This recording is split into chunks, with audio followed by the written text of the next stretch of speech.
Magandang araw mga kaibigan. Bigyan natin ng reaction, opinion itong post ni Dr. Tony Liachon. Sabi niya, the report from Philippine Center on Investigative Journalism or PCIJ named House Majority Floor Leader Sandro Marcos and former Speaker Martin Romualdez as pork barrel kings. Ombudsman Jesus Crispin Remulla said it will use the said report to investigate Marcos and Romualdez. Bakit naghintay pa ng report ng PCIJ? Ay nako. Anyway, ito. Basahin natin ang article. Remulla vows to follow evidence after PCIJ report on Sandro Marcos. Ito ang article ng ABS-CBN News.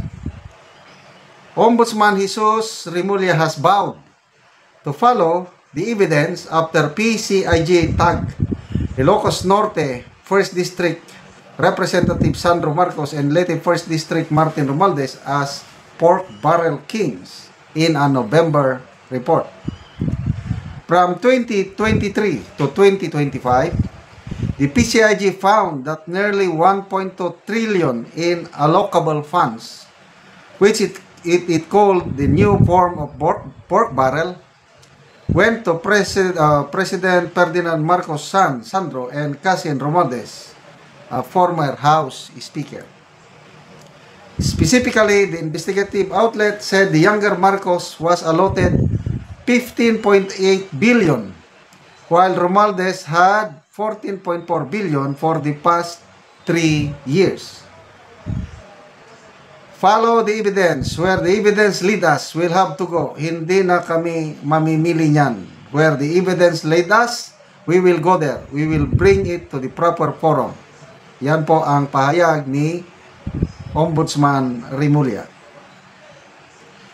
Allocables are the new form of pork barrel, but the total amounts are determined by the executive rather than the lawmakers, who can decide how the funds should be spent according to PCIJ. The Supreme Court declared the Priority Development Assistance Fund or PDAP, also known as pork barrel, unconstitutional in 2013. However, civil society and other watchdogs from time to time flag possible new forms of the discretionary funds in the national budget. When asked if he would also investigate the former House Speaker, Remulla said, yes, wala akong choice eh. Oh, ano bang klaseng sagot yung wala akong choice? Parang napipilitan, di ba? Wala akong choice eh. It's a responsibility that I have to the Filipino people. And ano pa ba ang gusto kong mangyari sa buhay ko kung ganon? Di ba? I mean, apektado na nga ang pamilya ko, apektado na ang mga anak ko, pero they know it's a job I have to do. I chose to be the ombudsman. I applied for it and I had to go through a lot of things to become the ombudsman. We will do what it takes. Okay, so salamat sa PCIJ. At least mayroon tayong mga ganyang investigative reporting para bang NBI. Kailang ang kanila lang is to dig up the truth. Yan.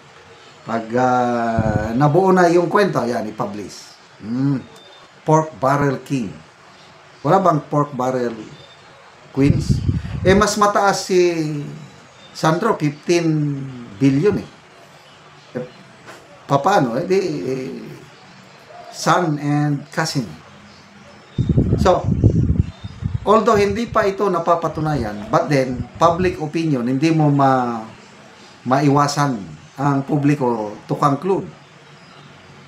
So, dahil reported ito, tingin ko lalong makakasama ito sa imahe ng Marcos administration na sa ngayon, lugmok na ang satisfaction, trust, or approval rating ng administrasyon. Itong report na ito na lumabas, lalong magpapadiin sa kanila. Kaya, sa 2028 election, kahit ano pang gawin ng Marcos administration, parang, opinion ko lang ito, hindi na sila makabawi. It's a kiss of death kung sino man ang endorse ni Pangulong Marcos na kandidato niya sa 2028, parang nagbigti, parang nagpakamatay. Ang sinasabi, si John Vic Remulla daw at saka si Vince Dizon. Ano lang yun, ugong-ugong pa lang. Kasi si Martin Romualdez, na siya ang nag-ambisyon, siya ang dahilan bakit na-break ang unity eh. Dahil sa kanya ambisyon. Kaya kung naging, ano lang muna, kinalimutan muna sana ang politika ba? Ang pinagtuunan ng pansin sana yung pagtutulungan para umangat ang bansa. Wala na sanang problema ngayon, baka buo pa ang unity. Nang dahil sa ambisyon ni dating Speaker Romualdez, kaya nagkagulo tayo. Kaya lumabas yung tambaloslos, kaya nagka-break na talaga. Tinira na nila ng tinira si VP Sara, dahil ayaw nila na nandyan siya na makakalaban. Ano ngayon?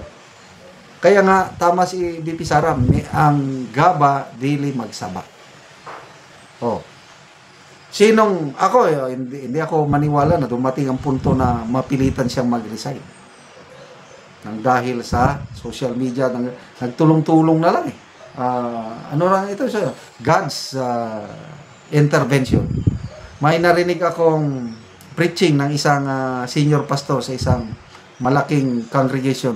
It has millions of members sa Pilipinas. Hindi ko lang pangalanan.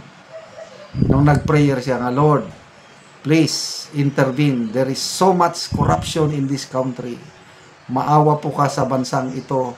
Salamat, sabi ng pastor salamat sa iyong pag-expose sa talamak na corruption. Please continue to do it at ihinto nyo na po ang corruption. Kawawa ang taong bayan. Ganon ang prayer ng senior pastor na yun. So, alam na. Pork Barrel Kings. Totohanan na ba ito? Hindi pa sila sasantuhin ni Ombudsman Remulla? Ano sa tingin nyo? I-comment nyo ko. Salamat mga kaibigan sa inyong pagsubaybay sa ating channel na